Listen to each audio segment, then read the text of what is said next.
Hello friends, જય શ્રી કૃષ્ણ, જય મહાદેવ, જય અંબે. આજની રેસીપી થોડી અલગ છે અને યુનિક છે. નામ છે એનું તીખો શીરો. તો તમે ખ્યાલ જ હોય છે કે મોસ્ટલી બધા શીરા સ્વીટ હોય છે, પણ આ છે તીખો શીરો. તો એ જોવા માટે તમારે મારી channel the kitty diary by Nikita subscribe, like, bell icon દબાવવાનું ભૂલતા નહીં. અને એ રેસીપી બનવા જઈ રહી છે વાસ્તુ કાવ ઘીમાંથી. હેલો ફ્રેન્ડ્સ, આજે આપણે એક નવી રેસીપી જોવા આવ્યા છે, પણ કઈ તે તો મને ખ્યાલ નથી. તો આપણે હોમ શેફ શિલ્પા મોદીને ત્યાં આવી ગયા છે. તો એ આપણને કહેશે કે એ કઈ નવી રેસીપી આપણને શીખવવાના છે. એ પણ બનશે વાસ્તુ કાવ ઘીમાં. તો શિલ્પાબેન, તમે કઈ રેસીપી આજે બનાવવાના છો? બનાવશું ટામેટાનો તીખો શીરો. ઓહ, ટામેટાનો તીખો શીરો મેં તો ફર્સ્ટ ટાઈમ સાંભળ્યું છે. તમે સાંભળ્યું હોય તો કોમેન્ટમાં જરૂરથી જણાવજો. તો ટામેટાના શીરા માટે આપણે સૌપ્રથમ વાસ્તુ કાવ ઘી લઈશું, પછી ઘઉંનો લોટ લઈશું, આદુ મરચાંની પેસ્ટ, ટામેટાં, હળદર, દહીં, સોલ્ટ અને પાણી. સૌપ્રથમ આપણે નાખશું એમાં વાસ્તુ કાવનું ઘી. તો આપણે વાસ્તુ કાવ ઘી રહ્યા છે 2 ચમચી. તમે જોઈ શકશો ઘી ગરમ થઈ ગયું છે. તો એમાં આપણે 1 વાટકી ઘઉંનો લોટ નાખશું અને એને આપણને સાતરશું.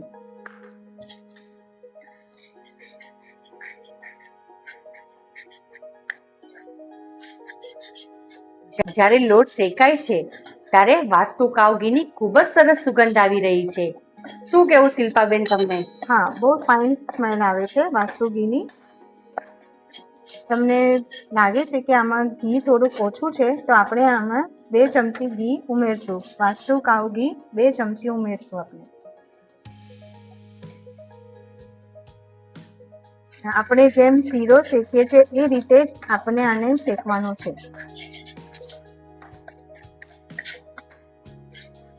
તમે જોઈ શકશો આપણો લોટ એકદમ ફાઇન શેકાઈ ગયો છે અને વાસ્તુ કાવ ઘીની સ્મેલ બી સરસ આવે છે. ત્યારબાદ આપણે એમાં નાખશું ટામેટાં. 1 ટામેટું આપણે 1 ટામેટું ઝીણું સમારીને નાખવાનું છે. એની છાલ કાઢીને નાખવાનું. છાલ એટલે કાઢવાની છે એ તો ટામેટાં જે સોફ્ટ થાય તો એની છિલકા મોઢામાં આવે, એ આપણને નહીં ગમે, એટલે છાલ કાઢીને નાખવાનું છે. ટામેટાં જરાક સંતરાઈ જાય એટલે એમાં અડધી ચમચી હળદી નાખવાની છે, આદુ મરચાંની પેસ્ટ નાખવાની છે. એ તમારે સ્વાદ અનુસાર નાખવાની છે, તમને જે રીતે અકોર્ડિંગ ટેસ્ટ જોઈએ એ પ્રમાણે. મીઠું નાખવાનું છે ટેસ્ટ અકોર્ડિંગ, અને બધું એકવાર હલાવીને ટામેટાં થોડા ગળાઈ જાય ત્યાં સુધી જરાક હલાવવાનું છે. ટામેટાં એકદમ થોડાક સોફ્ટ થઈ ગયા છે. તો મને આમાં ટંગી ગમે છે એટલે હું અંદર થોડુંક દહીં ઉમેરું છું. બાકી તમે દહીં સ્કીપ પણ કરી શકો છો. અને આપણે હવે એમાં નાખશું પાણી. પાણી નાખીને એને હલાવતા રહેવાનું છે, જેમ આપણે શીરો બનાવીએ એ રીતે.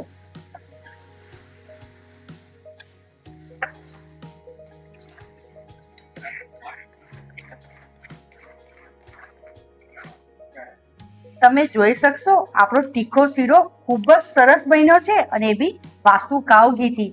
સુગંધ બી ખૂબ સરસ છે અને ટેસ્ટ પણ ખૂબ સરસ છે. તો તમે પણ આ રીતે બનાવવું હોય તો તમારે પહેલાં મારી YouTube channel the kitty diary by Nikita subscribe કરવું પડશે.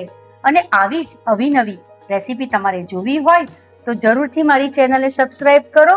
અને કદાચ જો તમને આ રેસીપી આવડતી હોય તો પણ કોમેન્ટમાં જરૂરથી જણાવજો. આ શીરો થઈ ગયો છે ટામેટાનો. હવે આપણે એને બાઉલમાં સર્વ કરી દઈએ. આપણે ન્યૂ રેસીપી તીખો શીરો.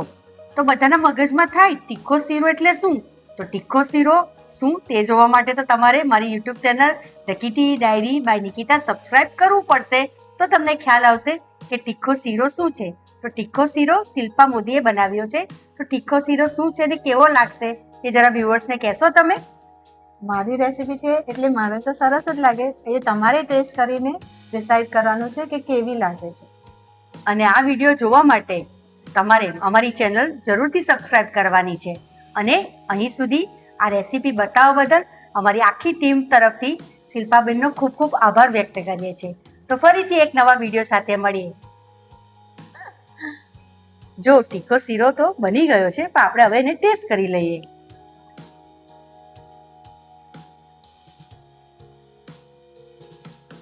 ખૂબ જ સરસ ટેસ્ટ છે. જરૂરથી તમે બનાવજો અને કોમેન્ટથી જરૂરથી લખજો કે કેવો તમને લાગ્યો.